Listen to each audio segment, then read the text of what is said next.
In the depths of human psychology lies a fundamental truth that most men never discover. The prison that confines them is not built by society, circumstances, or other people. It is constructed entirely from their own limiting beliefs and self-defeating behaviors. The man who recognizes this truth and takes action to dismantle these internal barriers becomes truly unstoppable, not through manipulation or deception, but through authentic transformation that radiates genuine confidence and attracts others naturally. Consider Marcus, a 28-year-old software engineer who believed himself inherently awkward and unworthy of romantic success. For years, he carried the weight of childhood criticism, failed relationships, and social rejections that had crystallized into ironclad beliefs about his limitations. These beliefs didn't just affect his dating life, they permeated every aspect of his existence, creating a cascade of self-sabotaging behaviors that reinforced his negative self-image. He would enter social situations already convinced of failure, speak in hesitant tones that betrayed his insecurity, and unconsciously position himself as inferior to others around him. The transformation that followed over the next 18 months would be so complete that his closest friends barely recognized the man he became. Not because he adopted a false persona or learned tricks to manipulate others, but because he systematically identified and eliminated the limiting beliefs that had governed his life, replacing them with empowering truths backed by real evidence and genuine growth. This transformation process, which we'll explore in detail, represents a fundamental rewiring of the human psyche that goes far beyond surface-level confidence building or social skills training. It's about becoming the kind of man who naturally commands respect, attracts meaningful relationships, and achieves his goals not through force or manipulation, but through the authentic power that comes from knowing exactly who he is and what he's capable of. The human mind operates like a sophisticated computer program, but unlike software, it's being programmed by a chaotic combination of childhood experiences, social conditioning, random feedback, and misinterpreted events. Most men go through life never questioning the validity of the beliefs that drive their behavior, accepting limitation as natural and inevitable. They believe that confidence is something you're born with, that attraction follows mysterious rules beyond their control, and that their current reality represents the full extent of their potential. Marcus discovered the first crack in his limiting belief system during a conversation with his colleague David, who had undergone a remarkable transformation himself several years earlier. David had once been even more socially awkward than Marcus, yet now he carried himself with a quiet confidence that seemed magnetic to both men and women. When Marcus asked about his secret, David's response was unsettling in its simplicity. I stopped believing the lies I was telling myself about what I couldn't do. The concept seemed almost ridiculous at first. How could simply changing thoughts create real change in the external world? Yet as Marcus began to examine his own thought patterns with ruthless honesty, he discovered an elaborate network of limiting beliefs that had been operating below his conscious awareness, sabotaging his efforts before he even began to try. The first limiting belief he identified was perhaps the most fundamental: I am not naturally attractive to women. This belief had formed during his teenage years when several rejections and a particularly cruel comment from a girl he'd asked to prom had convinced him that he lacked some essential quality that other men possessed. Over the years, this belief had become so deeply embedded that he unconsciously gathered evidence to support it while dismissing or rationalizing away any evidence to the contrary. When a woman showed interest in him, he would immediately assume she was being polite or that he had misinterpreted her signals. When conversations went well, he attributed it to luck rather than his own social skills. When he did succeed in getting dates, he would focus intensely on any small, awkward moment while completely ignoring the positive aspects of the interaction. His mind had become a highly efficient machine for confirming his own inadequacy.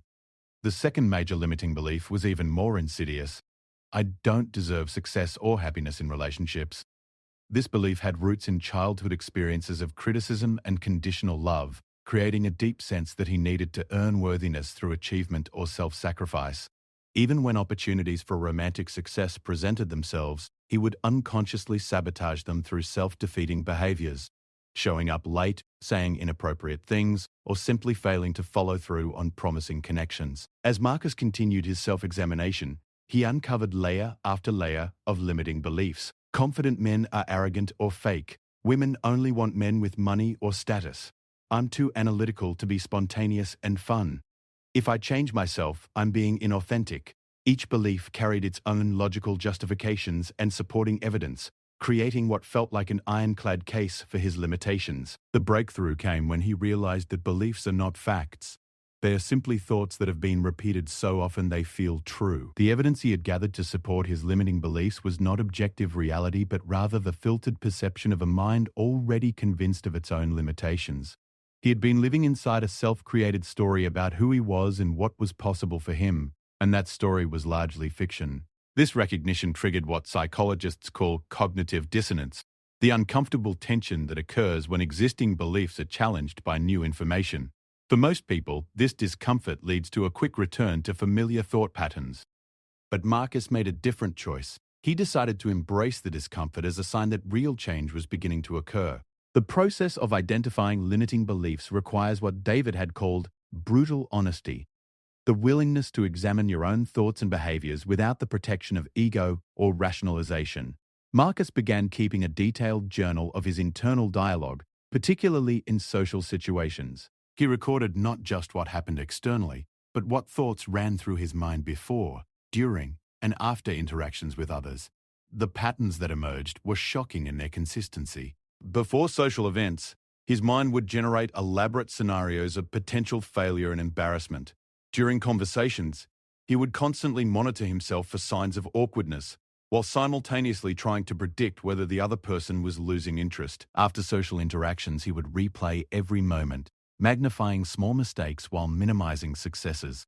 This constant self-monitoring and negative forecasting created a state of chronic anxiety that made genuine connection nearly impossible. How could he be present and authentic with others when his attention was completely consumed by fearful thoughts about his own performance? How could he project confidence when his internal dialogue was a constant stream of self-criticism and doubt? The limiting beliefs weren't just thoughts. They had created corresponding behaviors that reinforced the negative cycle. His belief that he wasn't naturally attractive led to poor posture, hesitant speech patterns, and self-deprecating humor that actually made him less attractive. His belief that he didn't deserve success led to self-sabotaging behaviors that ensured failure. His beliefs about authenticity prevented him from experimenting with new ways of being that might reveal hidden aspects of his personality. Marcus began to understand that his limiting beliefs and self-defeating behaviors formed what systems theorists call a strange loop, a circular process where the output becomes the input, creating a self-reinforcing cycle that becomes increasingly difficult to break. His beliefs created behaviors that produced results that confirmed his beliefs, which strengthened the behaviors which produced more confirming results. Breaking this cycle would require more than positive thinking or surface-level confidence building. It would require a fundamental reconstruction of his identity at the deepest level, replacing limiting beliefs with empowering ones backed by real evidence and genuine transformation. The man who could accomplish this transformation would indeed become unstoppable, not because he had learned to manipulate others, but because he had learned to liberate himself from the internal barriers that had kept him confined. The process of eliminating limiting beliefs and transforming self-defeating behaviors is not a gentle evolution, but a systematic demolition followed by careful reconstruction. Like renovating a house with structural problems, sometimes you must tear down walls that seem solid but are actually preventing the building from reaching its full potential. Marcus discovered that this psychological renovation required both the courage to destroy familiar patterns and the wisdom to build something better in their place. The demolition began with what Marcus learned to call belief interrogation, a rigorous questioning process that challenged the validity of every limiting belief he had identified. For each belief, he asked 4 critical questions. Where did this belief come from? What evidence actually supports it? What evidence contradicts it? What would be possible if this belief were not true? Take his core belief. I am not naturally attractive to women.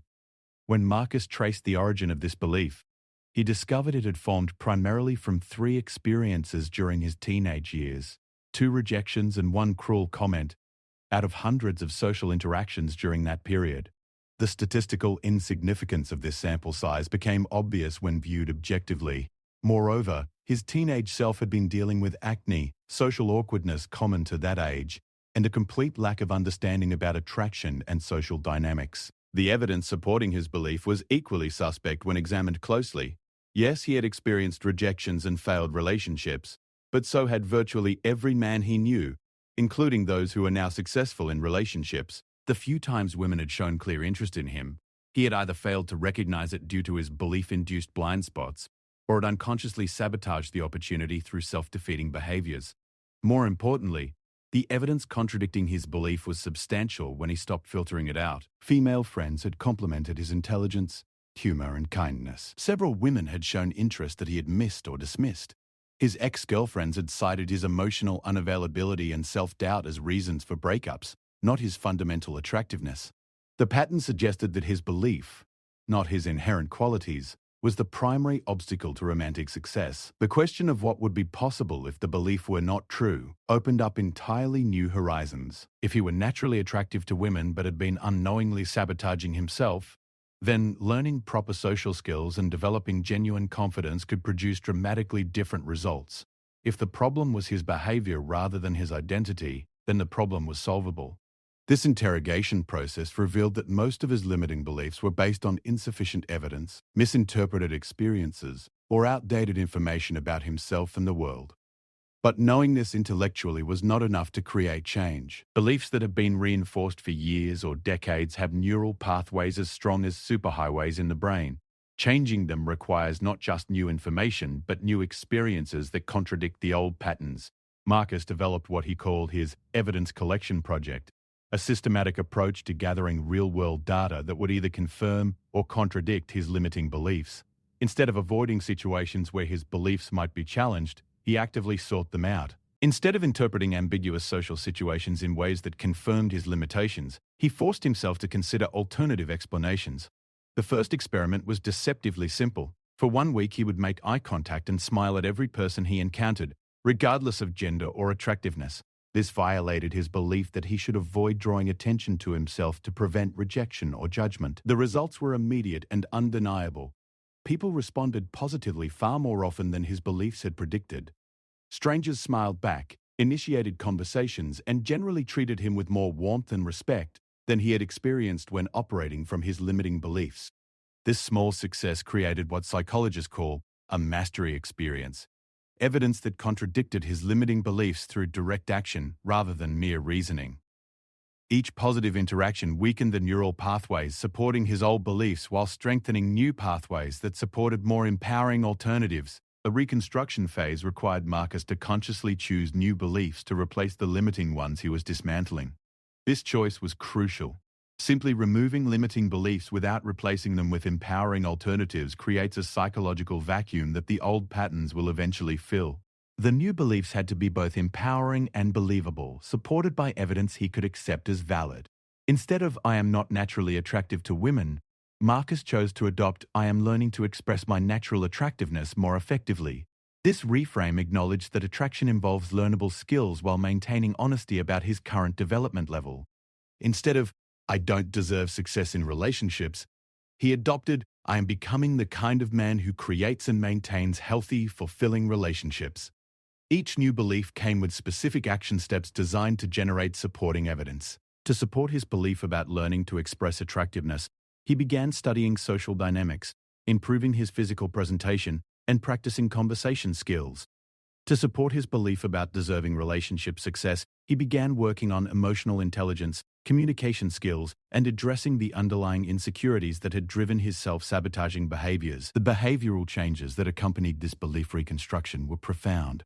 His posture improved as he stopped trying to make himself invisible. His conversation style became more engaging as he focused on connecting with others rather than monitoring his own performance. His response to setbacks changed from "this proves I'm not good enough" to "this is information I can use to improve." Perhaps most importantly, Marcus discovered that eliminating limiting beliefs revealed authentic aspects of his personality that had been suppressed for years. When he stopped believing that he needed to be someone else to be worthy of love, his natural humor, intelligence, and creativity began to emerge more freely. When he stopped fearing rejection, he became more willing to express his genuine interests and opinions, which made him more attractive to people who were compatible with his authentic self. The transformation was not linear or easy. Old beliefs would resurface during stressful periods, requiring constant vigilance and reinforcement of new thought patterns. Some social experiments failed, providing evidence that seemed to support his old limiting beliefs. But Marcus had learned to interpret these setbacks differently. not as proof of his limitations but as valuable feedback for further improvement. The most significant shift occurred when Marcus realized that his worth as a person was not dependent on external validation or romantic success. This recognition freed him from the desperate neediness that had characterized his previous approach to relationships. When he stopped needing validation from others, he paradoxically became much more attractive to them. When he stopped fearing rejection, he became more willing to take risks that led to genuine connections. 6 months into his transformation, Marcus encountered Sarah, a marketing executive who would later become his long-term partner. Their first meeting occurred at a networking event where the old Marcus would have either avoided approaching her entirely or would have sabotaged the interaction through self-defeating behaviors. Instead, he approached the conversation with genuine curiosity about her work and experiences, confident in his ability to create an engaging interaction regardless of the outcome. The conversation flowed naturally because Marcus was no longer operating from scarcity or fear. He wasn't trying to impress Sarah or convince her of his worthiness.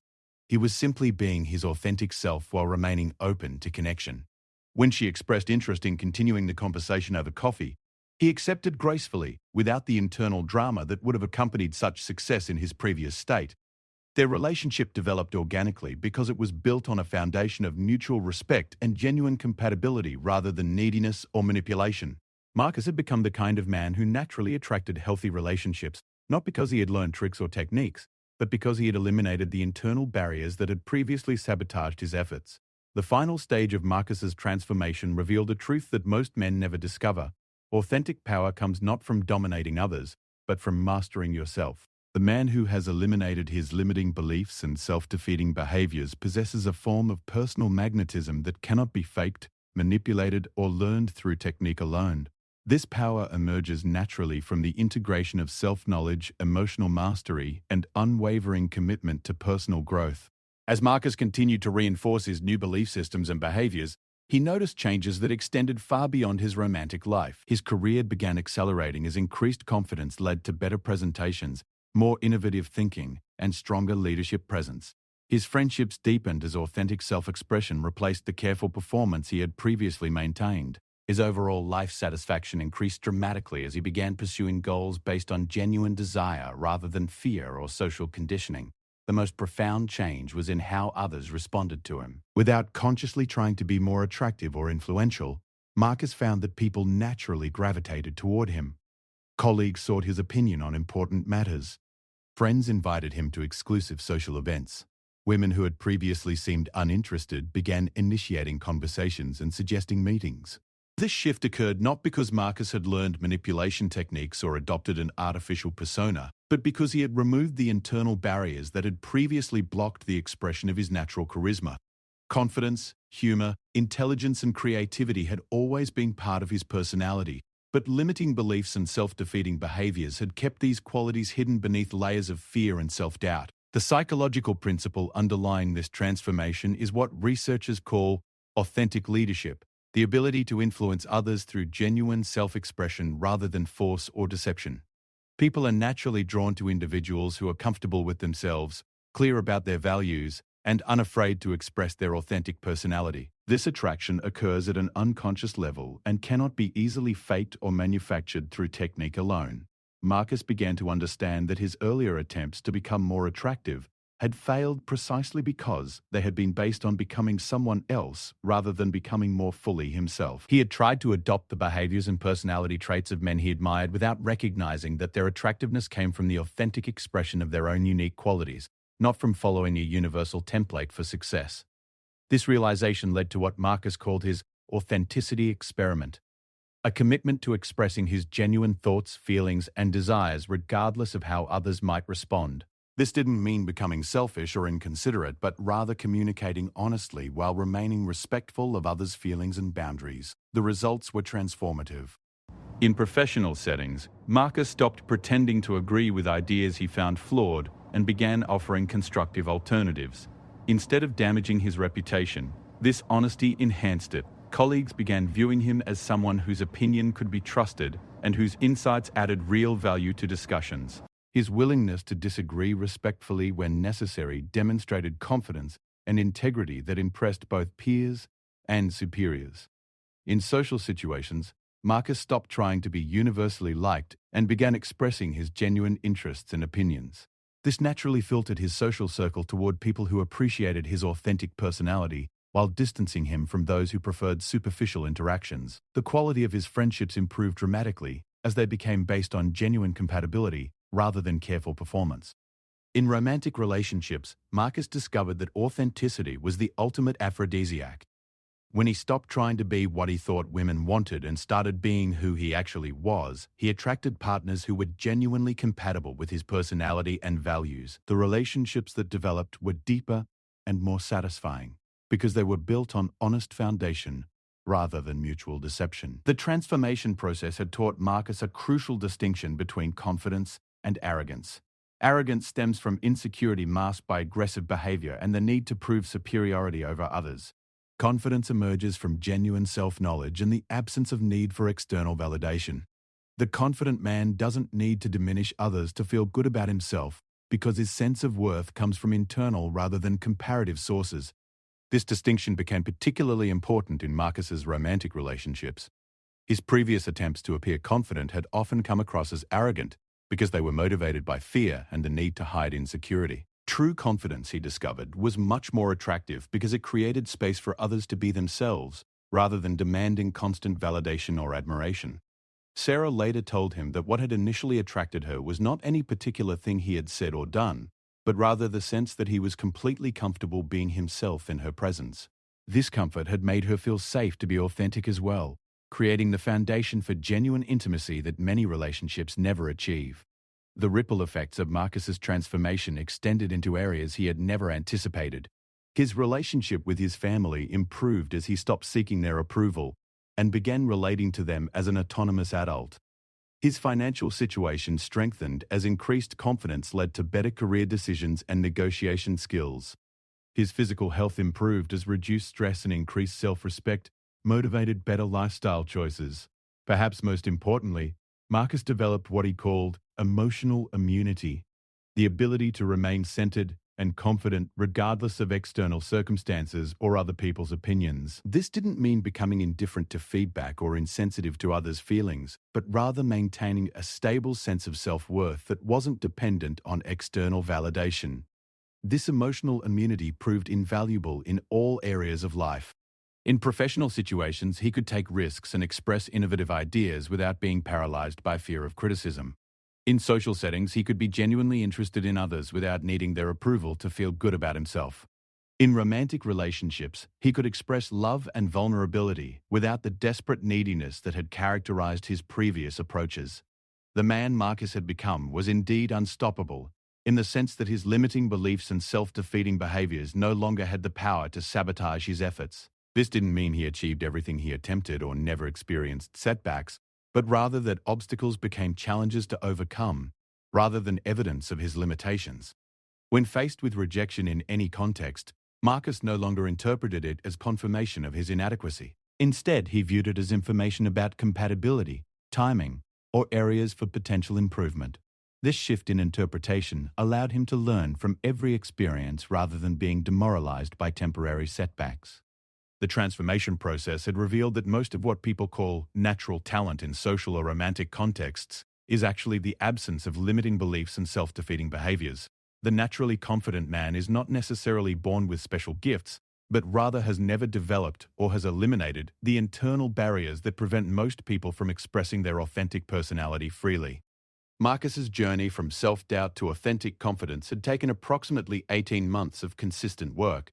But the changes were so fundamental that reverting to his previous patterns seemed impossible. The new neural pathways supporting his empowering beliefs had become stronger than the old pathways supporting limitation.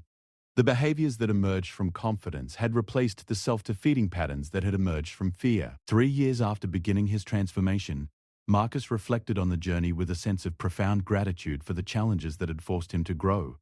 The rejections, failures, and painful self-realizations that had once seemed like evidence of his inadequacy now appeared as necessary catalysts for authentic development. Without the discomfort of his limiting beliefs, he might never have been motivated to discover his true potential. The relationship with Sarah had evolved into an engagement built on mutual respect, genuine compatibility, and shared commitment to continued growth. Their connection exemplified what becomes possible when two people relate from authenticity rather than neediness, a partnership that enhances rather than completes each individual. Marcus had become living proof of a fundamental principle: the man who destroys his weak self, the collection of limiting beliefs and self-defeating behaviors that masquerade as identity, can indeed never be destroyed by others, not because he has become invulnerable to external challenges, but because his sense of worth and capability no longer depends on external validation or protection from failure.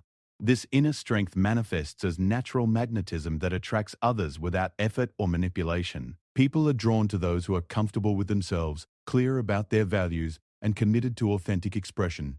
This attraction occurs not because of what such individuals do to others, but because of who they have become through the disciplined elimination of everything that is not truly themselves. The forbidden method that Marcus had discovered was not a technique for manipulating others, but a process for liberating himself.